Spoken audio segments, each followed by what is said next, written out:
Once upon a time, in ancient Japan, there was a goddess named Amaterasu who was known throughout the land as the goddess of the sun. She was one of the most powerful and revered deities in Japanese mythology, and her light brought warmth and life to the world. Amaterasu is said to be a beautiful goddess, with long, flowing hair as bright as the sun and eyes that shone like the stars. She was kind, benevolent, and her power was great.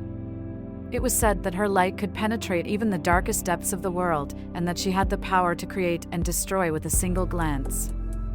As the goddess of the sun, Amaterasu represented many things to the people of Japan. She was the embodiment of life and energy, and her light was seen as a symbol of hope and renewal.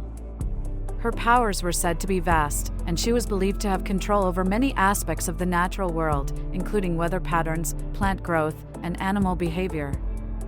Amaterasu was worshipped by many in Japan, and her temples and shrines were some of the most important religious sites in the country. Her followers believed that by praying to her and making offerings at her altars, they could gain her favor and protection. She was seen as a benevolent goddess who would listen to the prayers of her worshippers and help them in times of need. According to legend, Amaterasu's power was so great that she was able to defeat even the most fearsome of foes. When her brother, the god of storms and the sea, caused trouble and destruction throughout the land, it was Amaterasu who stepped in to stop him. Using her powers of light and energy, she was able to subdue him and bring peace back to the world. But Amaterasu was not just a goddess of power and destruction. She was also known for her compassion and kindness, and was said to have a deep love for all living things.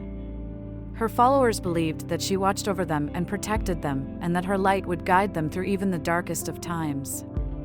Today, Amaterasu is still worshipped by many in Japan, and her temples and shrines remain some of the most important religious sites in the country. Her legacy lives on through the stories and traditions that have been passed down through generations, and her power and benevolence continue to inspire and uplift all those who look to her for guidance and protection.